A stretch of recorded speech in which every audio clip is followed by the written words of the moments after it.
ஐந்து கரத்தோனை போற்றி, ஆணை முகத்தானை போற்றி, மூஷிக வாகனனை போற்றி, மூலப்பரம்பொருளை போற்றி, சித்தி புத்தி விநாயக பெருமானை போற்றி. குருவே சரணம். இணையத்தால் இணையும் இதயங்களுக்கு வணக்கம்.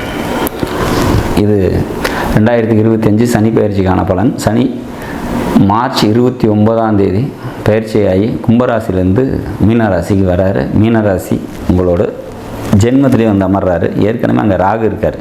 ராகு பயிற்சி ஆகிறதுக்கு சனி உள்ளே வரத்துக்கும் ஒரு 5 மாத காலம் 2 பேரும் உங்களோட ராசியிலே சஞ்சரிக்க போகிறாங்க. ரொம்ப கஷ்டமான ஒரு சூழ்நிலை மீனராசியை பொறுத்த வரைக்கும்.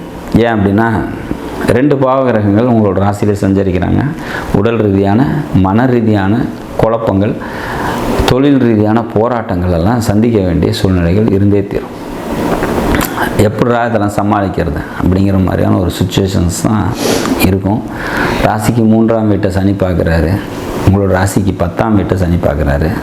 உங்களோட 7ஆம் வீட்டை சனி பார்க்குறாரு.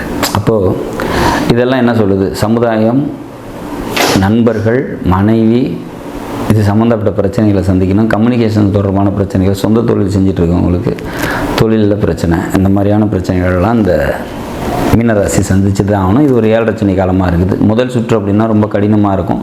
2வது சுற்று அப்படிங்கும்போது ஓரளவுக்கு பேலன்ஸ் அப்படிங்கிறதுல நம்ம தெளிவாக இருக்கலாம். பட் எல்லாருக்குமே இது கெடுபலன் செய்யுமா அப்படின்னா செய்யாது. ஏன் அப்படின்னா உங்களோட ஜனகால ஜாதகத்தில் அங்கே குரு இருக்கார் அல்லது சுக்கிரன் இருக்கார். மீனராசியில் குருவோ சுக்கிரனோ இருக்காங்க அப்படின்னா கண்டிப்பாக இந்த சனியோட பயிற்சிகள் நன்மைகளை தரக்கூடிய விதத்தில் அமையும் அப்படிங்கிற மாதிரியான ஒரு அமைப்பு. சப்போஸ் அங்கே எதுவுமே கிரகமே இல்லையா, சந்திரன் மட்டும்தான் இருக்குது அப்படின்னா உங்களோட ஜனகால ஜாதகத்தில் நல்ல தசாபுத்தி இருக்கும்போது இந்த சனியோட பாதிப்பு கம்மியாக தான் இருக்கும். அதே மாதிரி சனி உங்களோட 7 ஜனகால ஜாதகத்தில் 2ஆம் சுற்றாக வராரு. ஏற்கனவே 7 சனியை கடந்து வந்தாச்சு, இது 2வது தடவை வருது. அப்படிங்கும்போது பெரிய கெடுபலன்களை தராது அப்படிங்கிறதையும் நம்ம புரிஞ்சுக்கணும். அப்போ இது 7 சனி வந்துருச்சு அப்படிங்கிறதுக்காக நம்ம பயப்பட தேவையில்லை அப்படிங்கிறதுக்காக தான் இதெல்லாம் சொல்கிறேன்.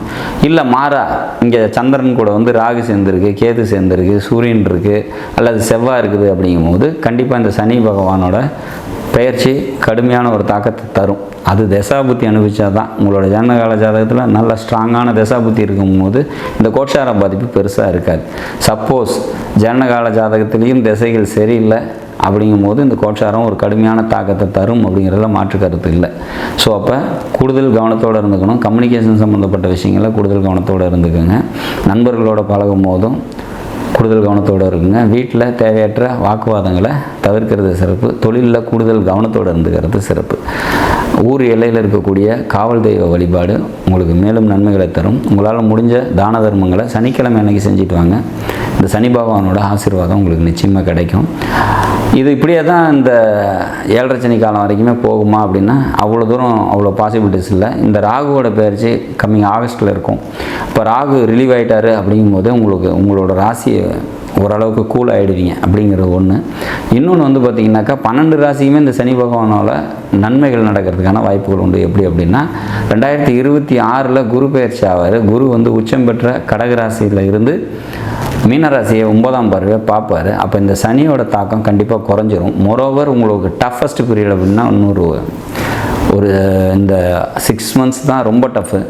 அதுக்கப்புறம் வந்து பார்த்திங்கனாக்கா ஓரளவுக்கு நீங்கள் மேனேஜபிள் தான் அப்படிங்கிறது புரிஞ்சுக்கணும். அதே மாதிரி இந்த சனி விரைச்சனியாக கன்வெர்ட் ஆகும்போது உங்களுக்கு 7 சனியில் ஏற்பட்ட கடன் பிரச்சனை, எந்த சூழ்நிலைகள், மனக்கசப்புகள் எல்லாத்தையும் கிளியர் பண்ணி கொடுத்துட்டு தான் போவாருங்கிறதையும் நான் தெரிவிச்சுக்கிறேன். மொத்தத்தில் இந்த சனிப்பெயர்ச்சி கடுமையான சூழ்நிலைகள் தந்தாலும் அது ஒரு குறுகிய காலமே தான் இருக்கும். அதை பற்றி நம்ம பயப்பட தேவையில்லை அப்படிங்கிறத நம்ம தெளிவாக புரிஞ்சுக்கலாம். நாடும் நாட்டு மக்களும் நலமுடன் வாழ நவகிரகங்களை வேண்டி அமைகிறேன். நன்றி, வணக்கம்.